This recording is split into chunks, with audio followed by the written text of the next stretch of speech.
part is business, finance and value chain training to enable the farmers to run this as a business in the community that they're working in. The second part is technical, and it's to do with how do you operate the machinery, how do you take care of your machinery, how do you set your plow, how do you set your planters. So all the technical details to do with running and operating machinery is the second part, and that's 2 days. Then the third part then goes to the final piece, which is the technical crop growing. The training of these people is a key component of what the company calls a piece of the agricultural productivity puzzle, which seeks to empower local farmers by enabling them venture into large-scale production as opposed to subsistence agriculture. Therefore, trainers have specifically tailor-made the program to suit the needs of these farmers.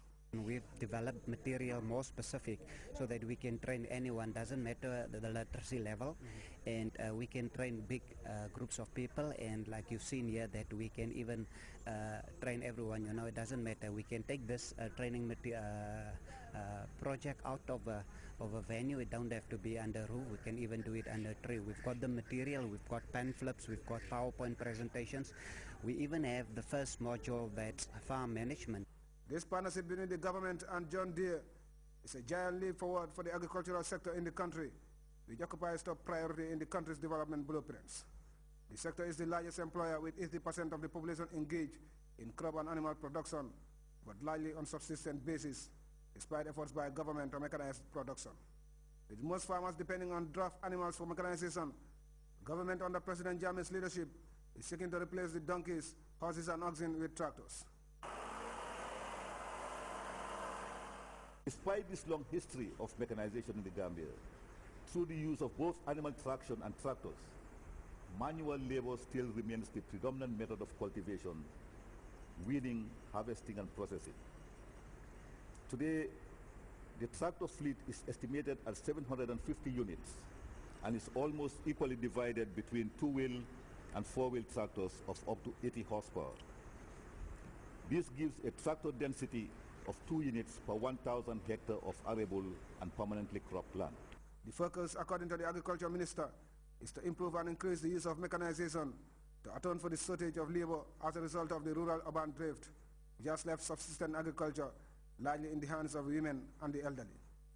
These trainings will therefore form the backbone of a special project initiated by the President towards achieving sustainable agricultural development.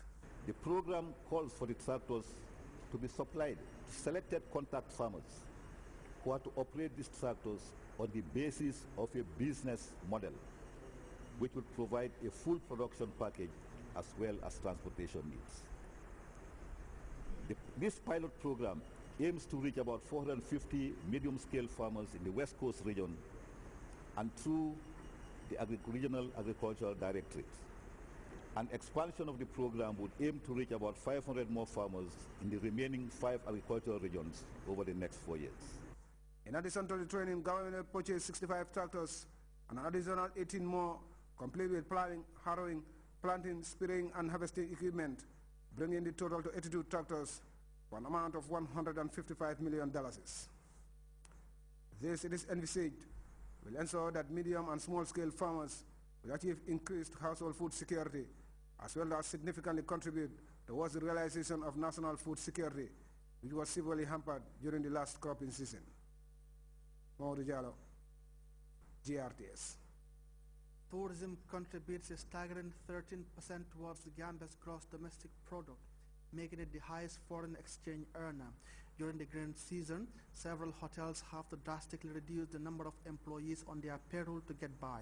As part of our series on preparations for the winter season, our reporter Ibrahim Baldo went around the tourism development area to find out how hoteliers are gearing up. The Gambia is mostly marketed as a tourism destination with its enviable beaches, sea, sun and sand. Around this time of the green season, a period when most of the tourists from Europe are warming up to come to the Smiling Coast, our mission to examine the state of preparations barely 2 months before the winter season officially begins.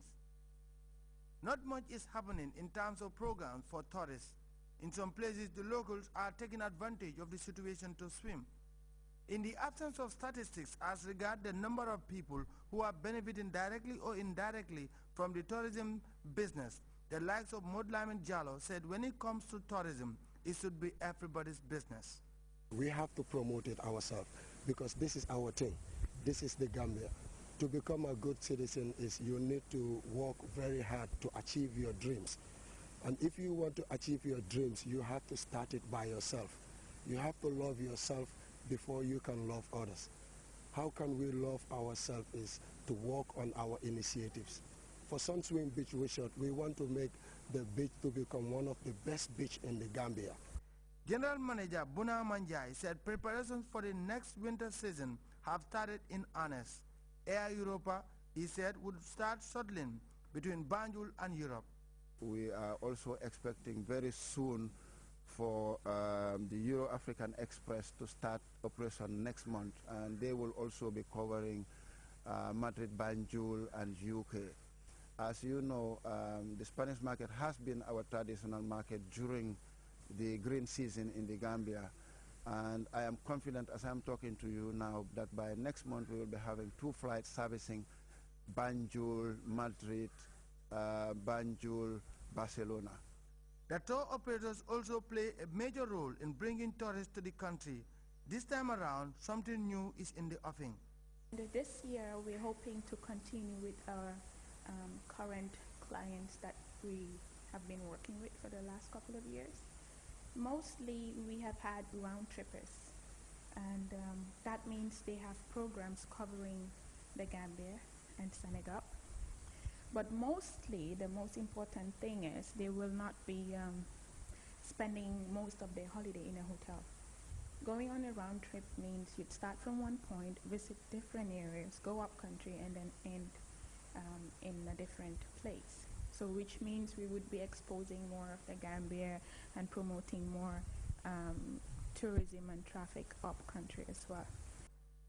By the time that winter season approaches proper, the stakeholders hope they would have finished tidying up things ahead of the winter season when most of the tourist arrivals are expected. Ibrahim Balde, GRTS. You can monitor GRTS Radio live on our website at www.grts.gm. We'll be back with more stories right after this short break. GRTS introduces a brand new show, Buddies Night Out, a show for you and your friends to win fabulous prizes. But you win only if you answer questions we ask you correctly. To be part of the show, you should know the numbers by now. Type BUDDIES, Buddies, to your favorite network, AfriCell 2020-200, QCell 30-30-300, Chromium 60-60-600, and Gamcell or 999-0909. And we will call you back. Make sure you have 4 friends ready to participate. Talk to you soon.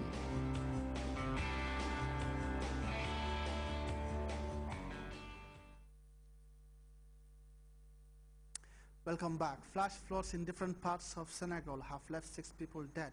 Several houses have collapsed and many people rendered homeless by Sunday's heavy downpour. The Senegalese government, as we hear in this report, has put in place measures to help the flood victims. These scenes can be seen in most of Dakar's poor neighborhoods. Homes flooded out, streets full of water and collapsed buildings. Over the past weekend, flash flooding in different parts of the country caused the deaths of 6 people, drowned or killed by collapsing buildings. In less than 2 hours Sunday, over 160 millimeters of rains fell in Dakar and its suburbs, which is an unusual phenomenon.